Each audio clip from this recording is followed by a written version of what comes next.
about the R word, regulation. Now, regulation often gets a bad name, and it especially has a bad name among the kind of people who tend to like Bitcoin. Regulation is some bureaucrat who doesn't know my business or what I'm trying to do coming in and messing things up. It's a burden, it's stupid, it's pointless, etc. Now, those arguments often are correct, but I want to talk in a little more detail in this section about reasons why regulation might sometimes be justified. The argument against regulation is pretty common, it's pretty well understood. I'm not going to repeat it here. And so you'll hear me talking mostly about reasons why regulation might be a good idea, because that argument is not as well understood, and I want to lay it out here a little bit. But just to be clear, the fact that I'm spending most of this section talking about why regulation might be good shouldn't be read as an endorsement of widespread regulation or as a feeling that regulation is the greatest thing ever. It's simply that I want to bring a little bit more balance to the discussion in a community where regulation is often considered as always bad or just stupid by nature. All right, so the bottom line argument in favor of regulation is just this, that when markets fail and produce outcomes that are bad, and often agreed to be bad by pretty much everyone in the market, then regulation can step in and try to address the failure. So the argument for regulation, when there is an argument, starts with the idea that markets don't always give you the result that you'd like. So let me give you an example of a way in which the market can fail, and this is a classic example called the lemons market, which originated in a discussion about used cars. So let's talk about a market in concept, a market for widgets, some kind of good that we want to sell. And let's say that widgets can be either low quality widgets or high quality widgets. A high quality widget costs a little bit more to manufacture than a low quality widget, but it's much, much better for the consumer who buys it. Consumers like high quality widgets much, much better. Now, an efficient market, a market that's operating well, would therefore deliver mostly high quality, or I'll write it HQ, widgets to consumers. Why? Because the price of the high quality widget will be just a little bit higher, but the widget will be so much better that almost everyone will buy the high quality widgets. And so this is what you would hope that a market would provide, and under certain assumptions a market will provide that. But let's suppose that customers for some reason can't tell a high quality widget apart from a low quality widget. What if they really can't tell which widgets are good and which widgets are not? Think of a used car from the classic example. You're looking at a used car sitting on the lot. Well, gee, it looks pretty good, but you can't really tell if it's going to break down tomorrow or if it's going to run for a long time. The dealer probably knows if it's a lemon, but you as the customer can't tell the difference. So you can't tell high quality from low quality. So if you think about what happens, where incentives drive people in this kind of lemons market, you can see that as a consumer, you're not willing to pay extra for a high quality widget. Why? Because you can't tell the difference. And so if the used car dealer says, sure, this one is perfect, it's not a lemon at all, go ahead and buy it. It's only an extra $100. Well, it might be that you'd happily pay $100 for a higher quality car, but you don't really know whether that car, whether that widget really is high quality. So if you really can't tell which widgets are high quality versus low quality, then you're not willing to pay extra for the high quality one. And if consumers are not willing to pay extra for a high quality one, then producers can't make any extra money by selling a high quality widget. In fact, they lose money by selling a high quality widget because they don't get any price premium. They'd be better off buying the slightly cheaper low quality widget and selling it. And so the result is, if consumers really can't tell which widgets are high quality and which are low quality, the market gets stuck in an equilibrium where only low quality widgets are produced and consumers are relatively unhappy with them. Now, this outcome is worse for everybody than a properly functioning market would be. It's worse for buyers because they have to make do with low quality widgets when in a more efficient market they could have bought a widget that was much, much better for only a little bit higher price. It's also worse for producers because the widgets that are on the market are all lousy. Consumers don't buy very many widgets. The widget market is relatively small, and so there's less money to be made selling widgets than there would be in a healthy market. And so both consumers and producers are worse off in a world where consumers can't tell the difference between high quality and low quality widgets. That's a market failure. It's called an asymmetric information failure, and the result is a market that's sometimes called the lemons market. Okay, so how can we fix this? Well, there are some market-based approaches that try to fix a lemons market. The first market-based approach relies on the seller's reputation. The idea is that if a seller tells the truth to consumers about which widgets are high quality and which are low quality, then the seller might get a reputation for telling the truth, and once they have that reputation, then maybe they can sell high quality widgets for a higher price because consumers will believe them, and therefore the market can operate more efficiently.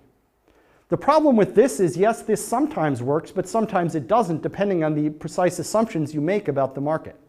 But if you think about it, this is not going to work as well as a market where consumers can really tell the difference. Because for one thing, it takes a while for a producer to build up a good reputation. In order to build up a good reputation, they have to sell high quality widgets at low prices for a while until consumers learn that that seller is telling the truth. And that makes it harder for an honest seller to get into the market. The other problem that can occur is that that seller, even if they've been honest up to now, if for one reason or another their sales are shrinking or they think they want to get out of the market, their incentive is to massively cheat people all at once and then leave the market, rather than continuing to be honest and then leave the market. And so in the beginning of a seller's presence in the market and at the end of a seller's presence in the market, reputation tends not to work. This sort of reputation-based approach also tends not to work in businesses where consumers don't do repeat business with the same entity or where the product category is very new. And so there hasn't been enough time for sellers to build up a reputation, like, say, in a high-tech market like, say, Bitcoin exchanges. The other market-based approach is warranties. That's the idea that a seller could provide a warranty to a buyer that says that if this thing turns out to be low quality, if it doesn't work well for you, I'll give you a new one, I'll pay you back, or something like that. And that can work up to a point as well, but there's also a problem there, that this warranty is just another kind of product, which could also come in high quality and low quality versions. A low quality warranty is one where the seller doesn't really come through when you come back with a broken product. They don't really replace it, they don't really give you your money, they make you jump through all kinds of hoops. And so this is not a panacea either. So if you have a lemons market which has developed, and if these market-based approaches don't work for the particular market that you're dealing with, then regulation might be able to help. And there are three ways in which regulation might be able to help address a lemons market. First, regulation could require disclosure. They could require, say, that all widgets be labeled as high quality or low quality, and then have penalties on the firms for lying. That gives consumers the information that they were missing. A second approach to regulation is to have quality standards, is to require that no widget can be sold unless it meets some standard of quality testing, and have that standard set so that only high quality widgets can pass the test. That way you have a market that's all one kind of widget, but at least it's high quality widgets, assuming that the regulation works as intended. Or you could have required warranties so that all sellers have to issue warranties and then enforce the operation of those warranties so that sellers are really held to the promises that they make. So all of these are forms of regulation which obviously could fail, which might not work as intended, which might be miswritten or misapplied. They might be burdensome on sellers and so on, but there's at least the possibility that regulation of this type might help to address the market failure due to a lemons market. So this is one example of how regulation can be an efficient thing to do if it's done well, when there's a certain kind of problem, namely the inability of consumers to tell the difference between a high quality and a low quality product offering. And so people who talk about Bitcoin exchanges, for example, and argue for regulation of them sometimes point to them as an example of a lemons market. Another example of a market failure, or a place where the market doesn't operate the way that you would like it to in order to serve consumers, is price fixing. Price fixing simply is a case where different people are selling a product in a market and they just agree with each other that we're going to raise prices or we're not going to lower prices. Related to price fixing is an agreement not to compete, where companies that would otherwise go into competition with each other agree not to compete with each other. For example, if there were two bakeries in town, they might agree that one of them will only sell muffins and the other will only sell bagels. And that way there's less competition between them than there would be if they both sold muffins and bagels. As a result of the reduced competition, presumably prices go up and the merchants are able to foil the operation of the market. Because after all, the reason that the market protects consumers well in its normal operation is through the vehicle of competition, that sellers have to compete in order to offer the best goods at the best price to consumers, and if they don't compete in that way, then they won't get business. So an agreement to fix prices or an agreement not to compete circumvents that competition and prevents competition from operating in the market. So another way that the market can fail is when people take steps that prevent competition. These kinds of agreements, either an agreement to raise prices or an agreement not to compete, these are illegal in most jurisdictions. This is part of antitrust law or competition law. In general, antitrust or competition law is aimed to prevent cases where the market gets stuck in a situation where there isn't enough competition to protect consumers, or cases where somebody acts in a deliberate way to try to prevent someone from competing with them, acting in a way other than simply offering good products at good prices.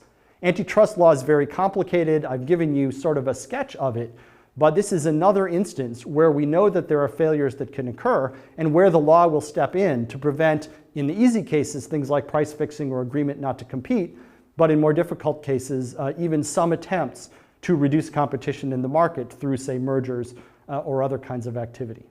Another example where regulation might be helpful.